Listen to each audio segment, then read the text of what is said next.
حضرت ابو بکر صدیق رضی اللہ تعالیٰ عنہ کے انتقال کا وقت آیا تو آپ حضرت عائشہ صدیقہ سے کہنے لگے بیٹا مجھے نیا کپڑا خرید کے کفن نہ دینا. کہا ابا جی آپ صاحب حیثیت ہیں, اگر آپ کے مال میں سے ہم دے دیں گے تو عرض کیا ہے. تو جناب صدیق اکبر رو پڑے, فرمانے لگے اگر میں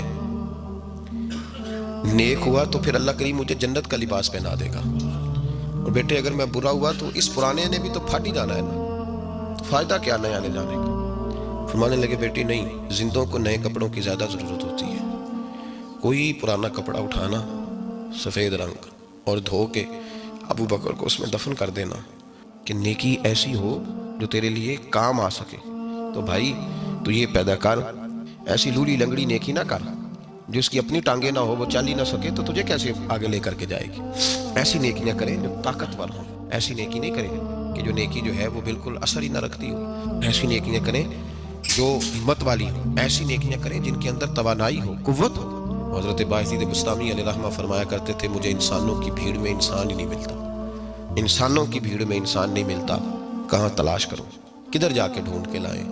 آپ فرمایا کرتے تھے اب ڈر لگتا ہے کسی سے نیکی کراتے, پتہ نہیں کل اگر یہ ناراض ہو گیا تو یہ کیا کرے گا, لوگوں کو کیا کچھ بتائے گا, کس طرح کا رویہ. یوں تو ہر ایک کو شیطان سے ڈر لگتا ہے, مجھ کو اس دور کے کچھ انسان سے ڈر لگتا ہے, اور جس کی ہر بات میں پوشیدہ ہو نشتر کی چبھن, ایسے ہر صاحب احسان سے ڈر لگتا ہے. میں دیکھ رہا ہوں بہت سارے لوگ کچھ خیر کا کام کرتے ہیں لیکن وہ بتانا بڑا ضروری سمجھتے ہیں. حاجت کیا تھی, کیا ضرورت تھی ذکر کرنے کی, اس کے ساتھ میں بڑی نیکیاں کرتا رہا, آج یہ میری طرف توجہ نہیں کرتا. تو بھائی ختم ہو گئی تیری نیکی, تو کیوں ایسے کرتا ہے, تو نے کہہ دیا تو ختم ہو گیا مسئلہ. طاقتور بننا چاہتے ہو تو چپ کر جاؤ, خاموشی اختیار کرو. طاقتور بننا چاہتے ہو تو پیچھے پیچھے رہنا شروع کر دو. بھائی شہرت, آگے ہونا اور ذکر کرنا یہ چیزوں کو ضائع کرتا ہے.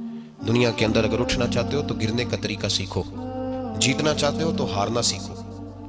یاد رکھو جن لوگوں کے پیر پھسلتے ہیں انہیں سمجھ آتی ہے کہ میں نے سنبھلنا کس طرح سے, اور جو لوگ ہارتے ہیں انہیں جیت کی لذت نصیب ہوتی ہے.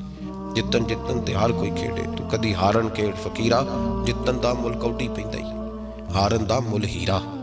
اور اگر شوق ہے صرف آگے بڑھنے کا, جیتنے کا ہی, تو پھر تمہیں کیا پتا کہ جیتنے کی لذت کیا ہے. اس لیے کہ جو ہار کے جیتتا ہے اس کو پتا ہوتا ہے کہ کل میں کیا تھا, اور آج میں طاقتور. آپ تب کریں گے جب آپ کی روحانیت کے اندر کچھ توانا قسم کی نیکیاں ہوں تگڑی.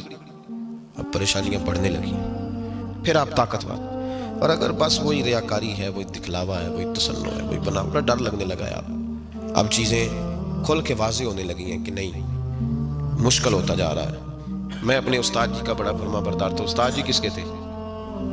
اپنے ہی استاد کی فرما برداری کر کے تو بتا رہا ہے جس نے تجھے انسان بنا دیا, اس کی تو ذکر کر رہا ہے. تو یہاں تو کہنا کہ تیرے استاد کا میں فرما بردار ہوں, تو بات سمجھ میں آئی. یار اب تو لوگ ابا جی کی خدمت کر کے بھی بتاتے ہیں کہ میں نے کی ہے. وہ بھائی کس کی ہے؟ اپنے ابا جی کی. میں اپنے شیخ کی بڑی نوکری, میں جی وہیں ہوتا ہوں حضرت صاحب کے پاس. حضرت صاحب کس کے؟